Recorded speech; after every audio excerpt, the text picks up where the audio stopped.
wonderful. There's apparently a new strain coming out, so be careful.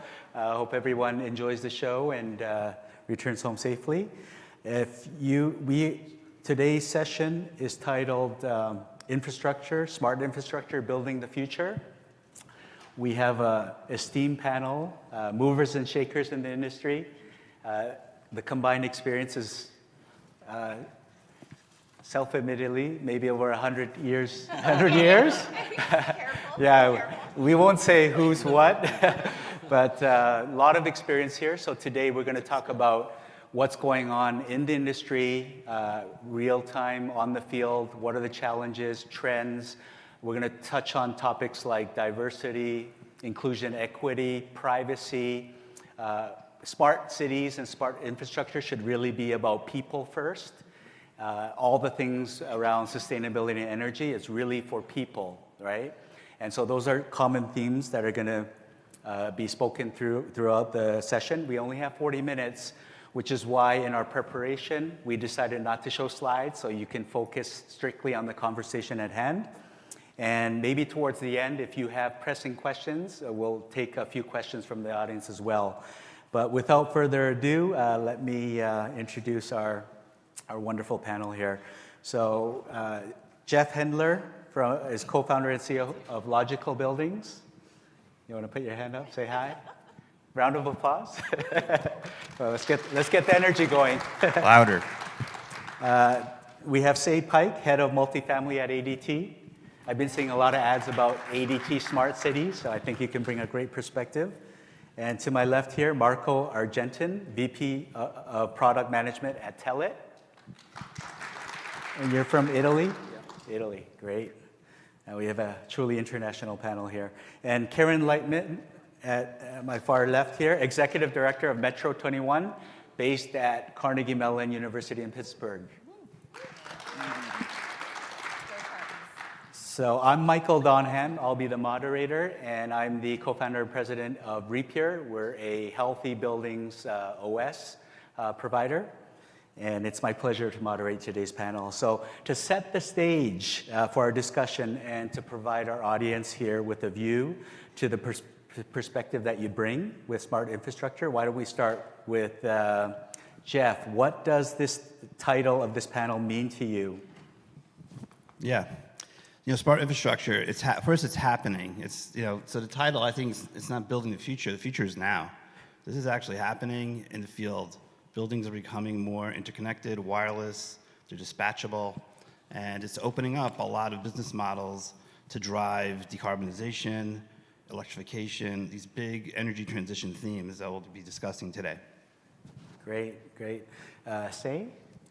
Yeah, I think one of the titles is just so spot on. And I think a lot of you guys in the audience are either from small companies or large companies and are here because you want to understand what does this mean? What does smart infrastructure mean? But with the economic challenges that we're about to face as well, everybody's talking about this recession. So what is the opportunity for us to build the future right now? And I'm going to tell you this, I was there at Palm during the Great Recession, right? When 2006, everything started going sideways. And then at 2007, June, iPhone came out. September 2008, Android came out. And this is one of the things that's really interesting to me, that during these times of recession is the true creative destruction time when you can actually build the future. And so I was so excited to be on this panel because of the title and the opportunity that we have to watch old industries kind of not disintegrate, but fall down. That allows for opportunities to reinvent or invent, and really for you all in the audience to be able to participate in building the future. So I'm glad that it's a crowd that we can have an actual conversation with. Great. So the takeaway is amidst widespread challenges, be bold, right? It's a great opportunity to make an impact. Let's go to Marco. What does smart infrastructure building the future mean to you? Well, to me and to Telit, Cinterion, at the end, smart infrastructure is really the backbone of smart cities, right? And at the end, we don't sometimes realize how the technologies are really sometimes unnoticeable, but really present and popping up in different use cases. And developing products in the IoT space, for us, it's really an exciting moment, being able to be an enabler of such solutions. And I delivered several speeches in the past talking about collecting data at the edge, smart sensors, all this kind of stuff. But back then, it was more kind of a PowerPoint technology. But as my colleagues here said, we at Telit now really believe that it's now the moment to build the future with those technologies. And if I ask the audience what a smart city is, probably the mental image that people have is something like, a futuristic movie, right? But reality is really among us and is becoming really something that we can leverage. Wonderful, thank you. Karen, I mean, you're based in Carnegie Mellon, a great institution, and you work with a lot of the government entities and private companies. Can you tell us what building the future means to you in your capacity there? Yeah, this is great, and thank you for being here. And it's great to be back at CES again. And I think that just kind of echoing some of the same thoughts is, in my opinion, because Carnegie Mellon focused on automation and artificial intelligence, it's not a technology issue. I think that's the challenge with when we're talking about smart cities and smart infrastructure. We have the technology. It's been invented. It's been demonstrated. We've had pilot projects. I've worked on over 60 pilot demonstration projects of using smart infrastructure and technologies, and we can show that it happens. Where it gets complicated is in the people and the procurement and in order to, and the policies, right? The 3 Ps, and getting it out of just the demonstration and making it more scalable and integrated. And oftentimes that is an issue related to the people and the policies and the procurement that really are not as progressive, another P. So I think that's the piece that we have to really focus on, is what can we do to make those demonstration projects. In the speaker room, we were talking about, do we have the technology here in terms of smart cities in the United States? Yeah, we're definitely we're the best. We have it all. Carnegie Mellon, lots of other, maybe MIT, and some others have the technology, but Europe is actually kicking our butts in this area because they are able to work together and they can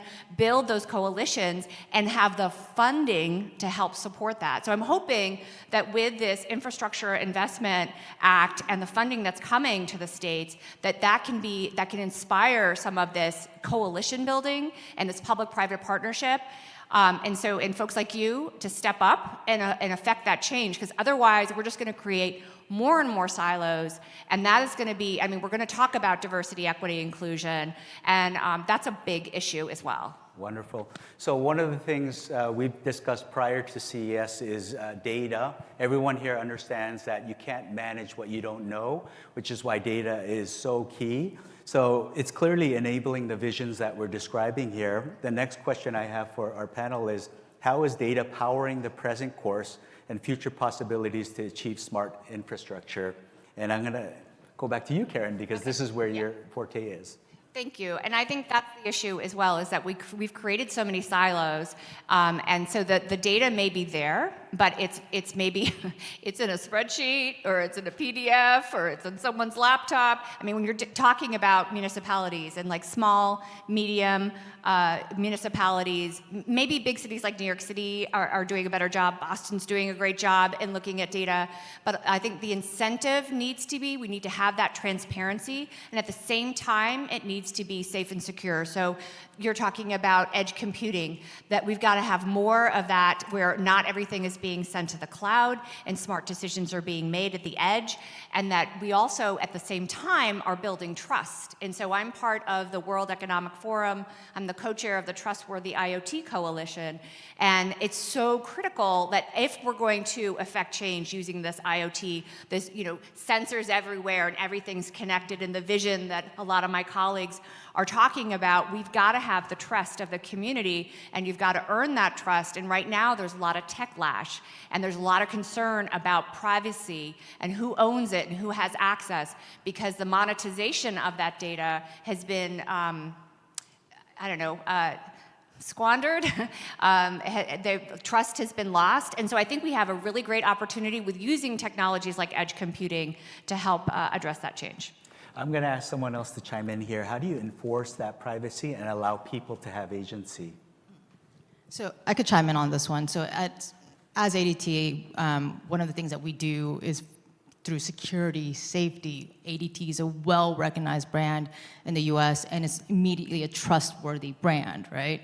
And coming into a very new area of focus into buildings, multifamily is my personal focus, and as head of multifamily, we have to engage with renters, but we sell to owners, right? And most of real estate, by the way, it's a $3 trillion industry that's completely turning over. It's the last old industry, right, left over from like finance has turned over, healthcare has turned over, automotive has turned over to become digital. Real estate, 10% of GDP is finally now going, hey, we got to do things differently. Real estate is the building infrastructure world, right? And right now we're going in and making that smart and secure. One of the things that we are very mindful of is that most of real estate is owned by very, very large institutions, because real estate is a financial asset class. So it's owned by BlackRock, Blackstone, big asset managers. But we have to protect the renters who live there. And so we actually allow for the renters to delete their data. They can choose to delete on a day, 30 days, year, month, et cetera, if they want to. Most don't choose to. Most don't actually care. We actually went and surveyed the renters. They're like, no, if it makes my life better, I don't care. And so this is one of the things that is like a juggling act, because for us, it is useful to understand how people live and how we can make that better for them, right? So, but you do also have to give the choice of that. One thing I would say is that you're from Italy. GDPR is a fascinating one for me, where in some ways, Europe kind of gave over the rights of privacy to the big organizations, the Right to be Forgotten Act, right? And they said, hey, Google, you now have to choose whether or not that person has the right to be forgotten, and give jurisdiction rights in some ways to Google or Facebook or Amazon, which is really fascinating as well. Right. So it's a really hard case, I think, to go through. Yeah. Marco, can you give us a European perspective on privacy? Well, but first of all, I wanted to connect to a few keywords that I just heard from my colleagues here, and they mentioned monetization, security, and privacy. But starting from monetization, this reminds me that in the industrial modern age, we are used to have this way of saying that cash is king, right? And now in the digital age, data is taking the crown from cash, right? And we building products that are collecting data, transmitting data. We recognize at Telit that we are becoming the custodians in a way of a lot of private, personal, and business information. So at the end, privacy is important, but even before talking about privacy, security, I think, is even more important, right? In all the transactions that are happening, and people sometimes don't realize how the data are managed and stored, and we are not just an enabler of technological solutions. We have to keep this in mind. And for example, with the recent acquisition of the Thales Cinterion product line with enhanced security solutions, we really demonstrate how focused we are on this topic, right? Can I add one more thing? I'm sorry. Sure. Just Jeff, that, you're coming up next. So. Sorry about that.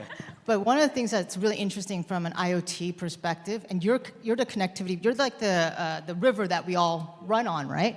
But there's all these different boats on that river, and we all have a little piece of what is your life. Like, let's say your data is scenery. We're all seeing that same scenery, but we're all in this boat. It's IoT is so disparate, right? Everybody's getting a little picture of your data. So I think we, as a industry pioneers, defining the future really need to make the conscious choice to do the right thing, right? Because it's not going to come down to, honestly, jurisdiction. It's not going to come down to, I don't think, in this stage, like the government stepping in. That's why transparency is so important. Yes. Yeah. And so this is where it's so hard to manage privacy in this world. Right. So just as we are today, we spend, studies show, over 90% of our lives in buildings. So exercise I like to do is take your age times 90%. That's the amount of time you spend indoors. And so the indoor environment, whether it's your health, whether it's so many other factors, how does it contribute to our lives? Or how does it impact our quality of lives? So the next question I'm going to let you start off, Jeff, is what technologies are you paying attention to, and what impact do you foresee it having on smart infrastructure and improved quality of life? Sure, great. And a good segue is buildings. My company's Logical Buildings. So very holistic, looking at the real estate industry to help them decarbonize and make value out of that. You know, we have our formula for success, our E equals MC squared, which will answer the question, is AMI plus IoT minus CO2 equals lots of dollar signs. Okay, so people in this room should kind of identify with one of those acronyms. In the energy world, everything's 3-letter acronyms, so you have to get used to that. So AMI, automated meter infrastructure. Every day, every moment, another utility is putting in a smart meter. Why? They need to. It's giving data access to the end user to enable them to be responsive with the load they're creating, their digital content of carbon, of energy, and being able to measure it and manage it. That's the trend. It's happening globally. IoT is the ability to take information from all these smart devices, the smart infrastructure. Easy ones, smart thermostat. Now we start to see EV charging being managed, because that has an impact on your grid and on your carbon. And being able to manage that time of use and understand that with the electric market in this electrification move that we're all seeing happening, that reduces CO2, that reduces cost, but most importantly, as a business model to get real estate companies to adopt this, there's green of bottom line. There's NOI, there's net operating income, there's net asset value that the BlackRocks, the Avalon Bays, Equity Residentials, who are clients of ours, see. And they see that their residents are able to participate in that, and they see that's what they call ESG. There's a social engagement that residents now could play a role in this decarbonization. There's a shift of the power now behind the meter to a person, and that's really socially gratifying to see that happening. Right, and so we were talking behind the scenes, and I think the challenge is that it really depends on your electric company. So not all electric companies, not all public utility commissions that are regulating this at the state level are created equal. And so we have challenges where that's not true. That's not true in the state of Pennsylvania. And it's not. I'll give you an example. So I've been working with the city of Pittsburgh and helping them do their LED light conversion. 40,000 streetlights that are some owned by the public utility, some owned by the city of Pittsburgh. Yeah. And they don't know where they're all located. And they negotiated the per pole rate, not depending on how much energy is being used. So part of the holdup is figuring out and changing laws so that they can be incentivized to use less electricity. So, yeah, no, it sounds, I think the challenge is, I'm going to push you, it's like, all this sounds great, but then when the rubber hits the road and you want to do this and you want to incentivize things in buildings and in the street, it's a lot more complicated and messy, because you're looking at old infrastructure in cities that are, born. Pittsburgh was founded in 1789. Our infrastructure is super old. Europe, Italy, Turin, much older, right? Yeah, I would say that the good news is that across. Okay, fine. The good news is that the model's already there in a wholesale market and for the commercial rate classes, and now it's happening at the residential level in New York and California and Come Texas, to Pittsburgh. Chicago. Yeah. But the fact that on the commercial level, there already is insight of the value, even in Pittsburgh, to manage your capacity in PJM, which is a wholesale market construct. There are buildings doing that, and so they learn. So those real estate owners have those buildings that know there's 5 hours, during the summer that they have to, shift their load. They already become trained in that. So when it happens, and when Duquesne and others enable that for the residents, like you see in New York and California, Texas, and it's happening slowly, because that's a trend. That mindset's there, that training's there, and that's what we're seeing in New York, California, and Texas, is that transfer from commercial class to residential, which is that social equity play that's happening. Yes, and to add a little bit to that, because I think we both work with real estate quite a bit, the other aspect is not just the energy. So when you're kind of focused on energy, we're focused on safety and security and solar and insurance. I mean, ADT has a lot of hands, their hands in a lot of different areas that we really can bring together and really push the future vision by creating this, excuse me, a lifestyle, a building OS, or what we would call a living profile. But in addition to what we're seeing with building owners, because they're doing some interesting things, like we have a customer that built the solar farm in a empty lot, and they essentially feed the utility companies, and then they get a deal on their building, miles away, that they get like free energy for like 10 to 15 years on that building.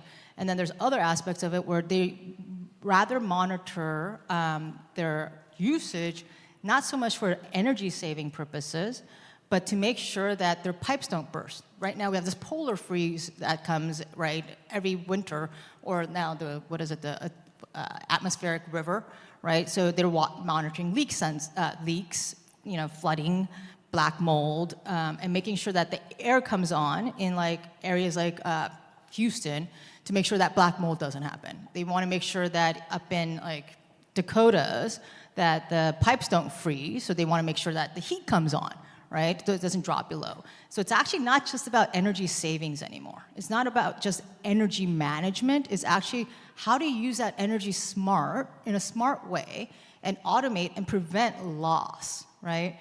And this is where like the whole, soup to nuts of like solar panels, insurance, smart automations, and security and safety for these buildings become this complete ecosystem that we all should be participating in. And this is where I'm saying, like, we all have little pictures of views of everything that's going on.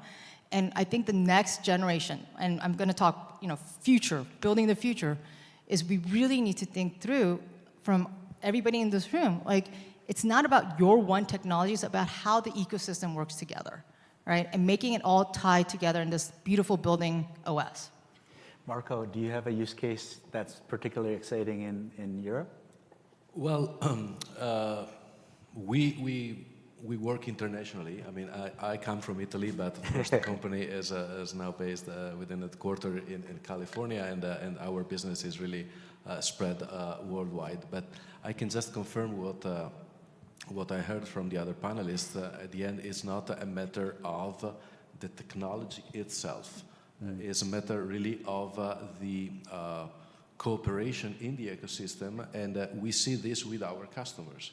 I mean, we have grown our business on, for example, wireless modules.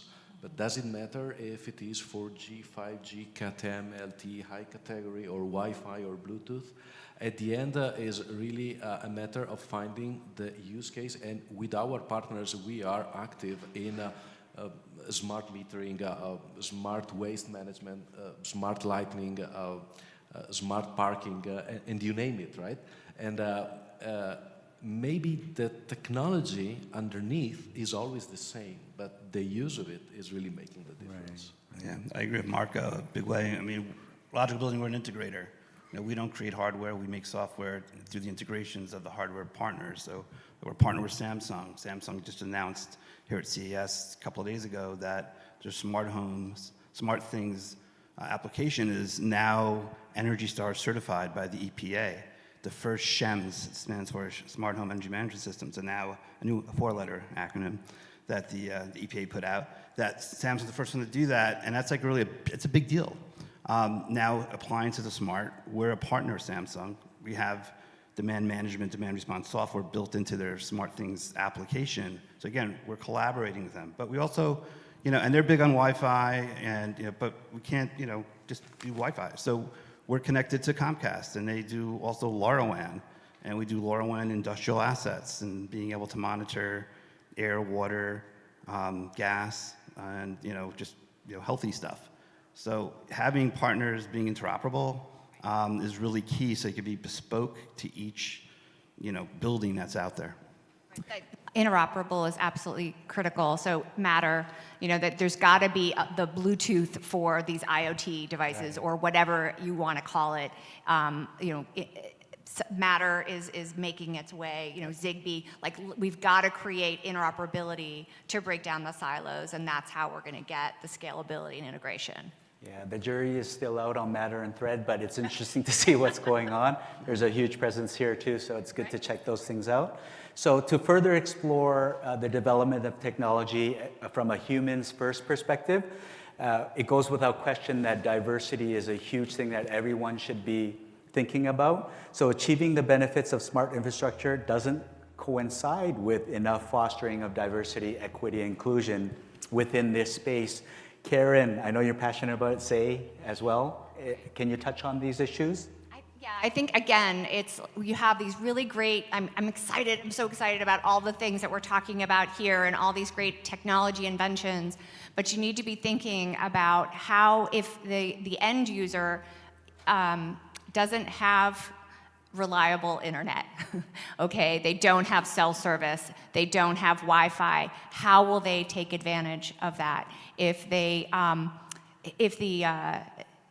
people are isolated, trying to get more ways to reduce emissions in buildings, and renters, I think that's great, but I'm sure that it's for people who are paying a certain amount of rent. So where is the incentive? Where are the policies that are incentivizing to find those opportunities? You were talking about some work that you're doing in Harlem, and I think and because you're creating opportunities for people to have choice and agency, and being more inclusive.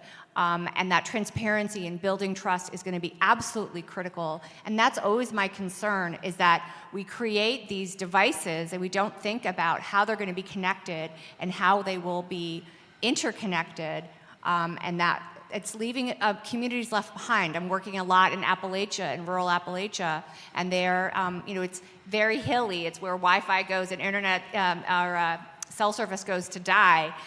They're pockets of poverty, and these people are disconnected. We've got to raise the tide for all boats, and with this technology, we have that opportunity. But there's got to be an incentive, and someone's got to pay for it in some way. So I'm just hopeful that your company seems to be finding little opportunities and where there are gaps.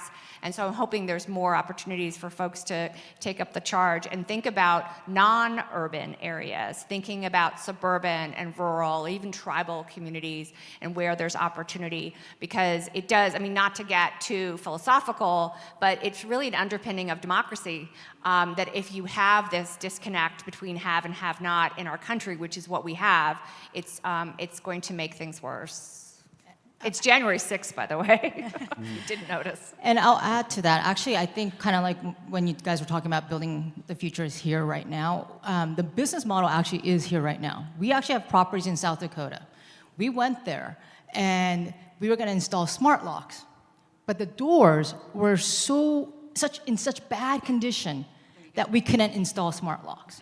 And we were like, hey, you guys should replace the door and invest in a better door than the smart locks. However, that being said, this is one of the largest ownership groups out there. They still wanted to move forward with it because I believe it's a 2,000 unit community, lower economic community, in individual homes. And the thing that was really concerning to them is that they couldn't touch, they didn't have people to go and touch every home, right? But if they had a pipe burst, that cost them $11,000 for one pipe burst. So in one winter, they would have $200,000 of loss. And they're like, hey, I could put in a $200 thermostat that would prevent that. So for them, there is the business model. The incentive is actually in savings on insurance premiums, on loss and risk mitigation.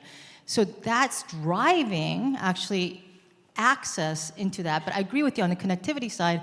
And this is one of the things actually, I don't know how many of you guys are into helium and anyways, a whole different topic I know there, but providing access and internet connectivity, I think that is one of the biggest challenges we had as well. Yeah. Great. We're going to shift things up a little. Does anyone in the audience have a question based on anything that's being discussed here? Feel free to ask. You're addressing so many issues so perfectly, and there's no questions.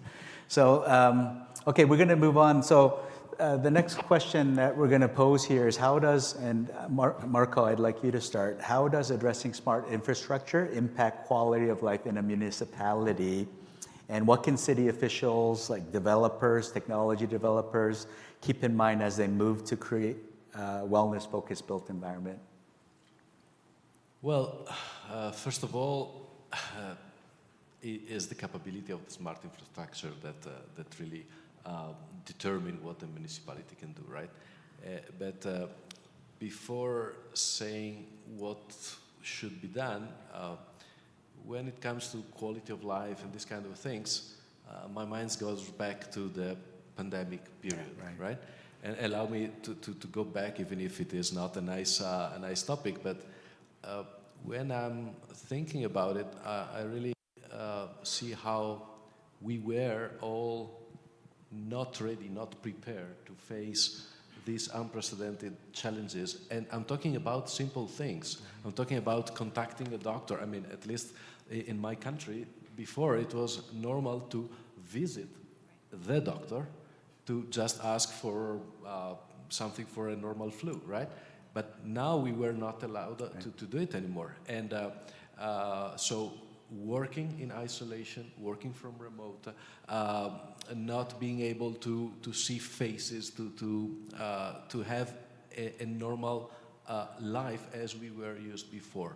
And I personally, at least in the region where I live, found a lot of technological barriers also to this, right? So I think that, let's say, a black swan event like this can be really a catalyst for the innovation, because I hope that governments, municipalities, and all the stakeholders realize how important it is to invest in the digital transformation, to give an answer to simple questions of people that have to live a normal life. And something can happen that makes it different than how it was before, right? So this is my vision about how a smart infrastructure at the end is also relevant for these kind of topics of quality of life. And That's great. Yeah, it definitely was a catalyst, COVID-19, the pandemic, and I think everyone knows that it's just a matter of time before the next one happens. So how prepared are we going to be, right? let's use smart infrastructure for something different. Okay, next time. Yeah. That's hard. Let's not think about. Well, let's think about that. But for a moment, let's have a moment of breather. Yeah, hopefully, right? exactly. But adding to that, I think I'm going to reframe your question, because it's not about municipalities. It's about people. Right. One of your first questions, right? And what does home mean? What does community mean to people? And I think one of the things that was lost in the pandemic was like the feeling of connectedness. And home at the fundamental for everybody is shelter. It's the Maslow's hierarchy of needs at the very bottom is shelter and safety. And the notion of home, though, has to change with the modern era, right? The notion, like, people move 10 times before they turn the age of 40. So, and this is, right now, we're dealing with a very, very mobile group where they're moving a lot, right? And so this is one of the things, to me, is like, the notion of home is not 4 walls and a roof. The notion of safety is not the way, in some ways, ADT has provided safety for a home that is static. But now, ADT is now providing safety in Uber, in DoorDash, in Lyft, and other areas. It's this notion of safety and home where you are your truest self should follow you like software layer that goes with you from place to place to place, right? And so to me, that's what we are enabling, is the new future of, like, what does home mean? What does community mean? At the fundamental of what we're doing, we're trying to reduce distance between loved ones, making it easier to connect with other people, right? And that's what, in some ways, pandemic rushed in, with everybody all of a sudden learning to use Zoom. My parents learned to use Zoom. The first time I saw my parents learn how to use a mouse, it was challenging. And they learned how to use Zoom really fast because they wanted to see their grandkids, right? Yeah, mine did not, just for the record. But I think that's the question. It's not about making better municipalities, it's making better homes, better communities that actually go with you from place to place to place, and you have that feeling of belonging, safety, anywhere, at any economic level, at any like diversity level. That's what we need to enable. Yeah, so we started our business, Logic Buildings, in multifamily, and I think till this day that's kind of like the battleground of innovation, because a multifamily building is essentially a smart city. The way it's configured, it's mechanical, it's electric, it's plumbing, it's garage. At the street level, you have retail businesses, and during the pandemic, each one of those different types of built living spaces needed to operate remotely. And you also had people that till today are living, working, and playing in their multifamily building. And multifamily buildings are adding more and more amenity spaces, whether it's a gym or it's a dog walk. There's like farming now, you can grow your own kale like on a roof, and they're making water out of air, like really cool stuff is happening. And then it became like also an issue of like, do we make more parking? Is it gonna be autonomous? Do we, how do we charge those vehicles? How do we apply choice for people bringing in their people when they come to lease and rent the building today? One of the top 3 questions is, do you have electric vehicle charging? And the owner will say, why do you care? Do you have an EV? And they say, no. So why do you care? He goes, well, I might. So if I sign a lease for 2 years or 3 years, in a year, I want to know, can I park here? So a lot of like interesting issues to solve that we're involved in and solving, and it's really gratifying to see that this transformation is actually happening, and a lot of that we'll start to seeing in like pure asset classes, pure residential, pure commercial, industrial, that's coming out of this multifamily mix.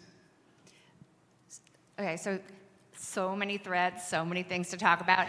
I want to go back up to the municipal level and talking about infrastructure and talk about something that's maybe not as sexy when it comes to infrastructure, but it's monitoring and maintenance, and that's a place where we do so poorly, right? So again, I'm from Pittsburgh. We are the home of where the day that President Biden came to talk about infrastructure, a bridge collapsed. A bridge in my neighborhood collapsed. Thankfully, no one died.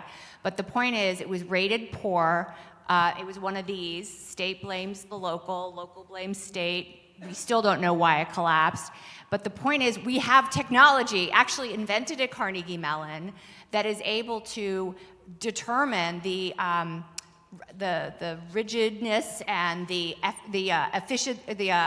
effectiveness of infrastructure using drones, using FLIR type of technology and some other cool stuff. They're able to demonstrate, and artificial intelligence, able to show the health of infrastructure. It's not sexy, right? And also, who's paying for that? So a lot of times the funding at the federal level, it's for new infrastructure, new roads, but the funding is not for maintenance and monitoring. And that's something that if we talk about safety and being able to be safe and secure, you need to be able to have bridges be safe and secure, and pipes be safe and secure, and water be drinkable, and your air quality, that you can breathe. And that we need to be, and the technology, again, exists, but the incentive to use that technology is not there. The policies are not there. So again, I'm hoping, and sadly, now that one bridge fell, we're looking at other poor quality bridges and realizing that, we're gonna have to do some things. And the technology exists, but who's paying for that? Municipalities often don't have the funding to pay for that. So I guess like Maslow's basic needs, one of them is, infrastructure needs to be reliable and safe as well. Well, those are great points. And for the audience members who are kind of new in this industry, we're going to touch a bit on business models. You touched on it briefly about who pays for it, but Jeff, let's take a look at the different business models driving this tech transition to smart infrastructure. things like who pays for it, what attracts the investment, which is where there's a void right now, right? Yeah, great. And we started a business about 8 years ago before you had really high energy rates and you didn't have like ESG and decarbonization as things to drive change, which you do have now, which is great. But what we had to do back then is, and we still do to a degree, is show bottom line. You have to show a owner of real estate assets like what's in it for them, and how if I make an investment, there's capital costs to put in these smart devices. What is my return on that investment?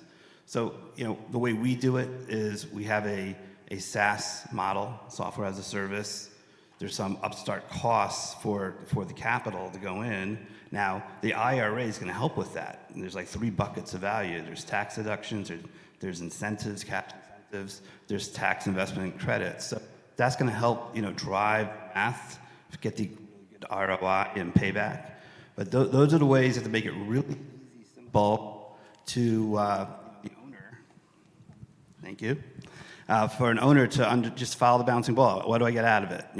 We will translate that into carbon reduction. If your buildings are in communities where there's carbon fines, like in New York City, they're starting in 2024.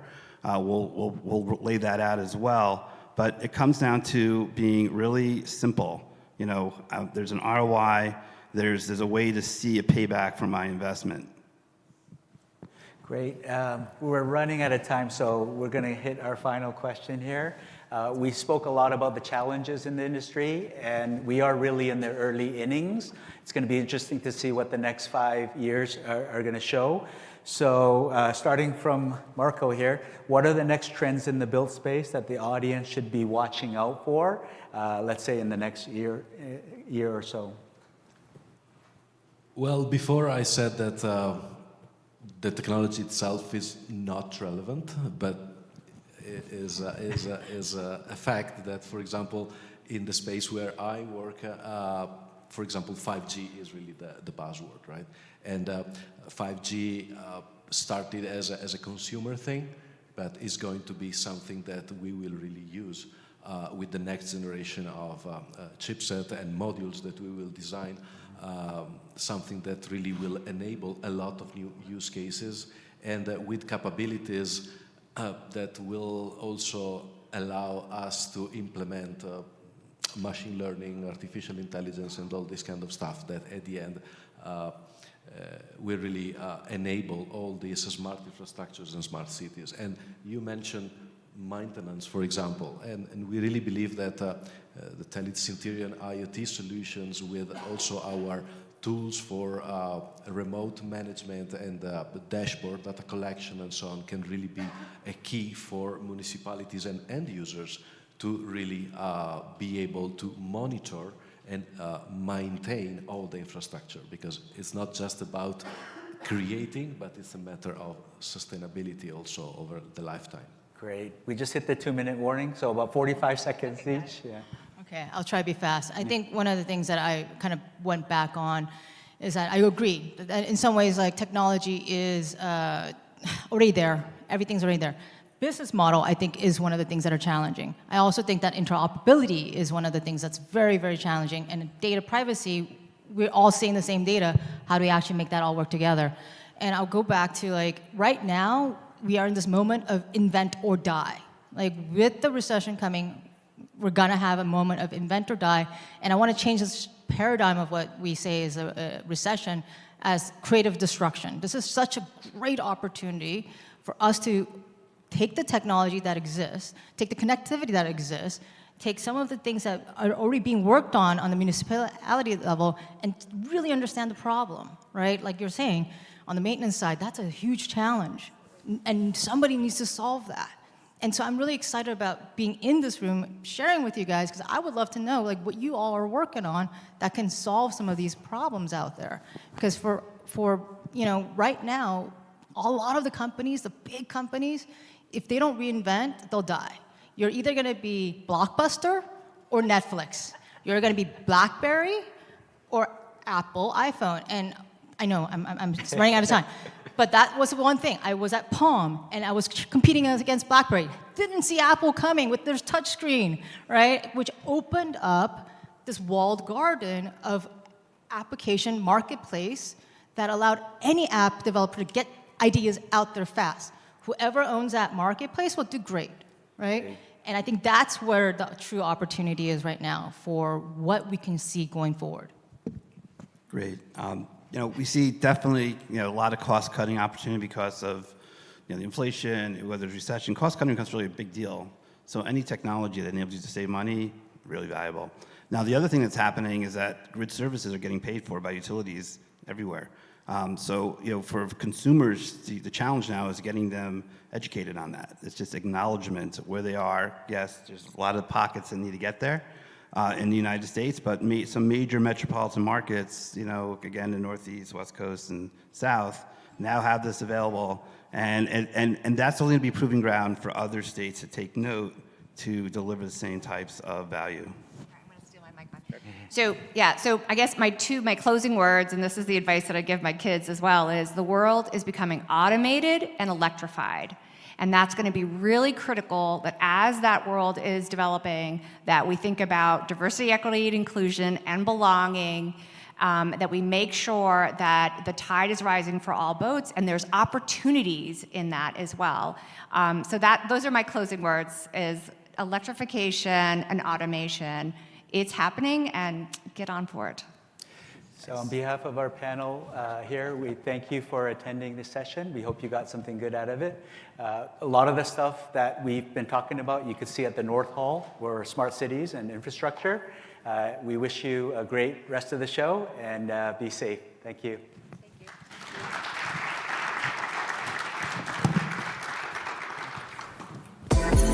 Thank you.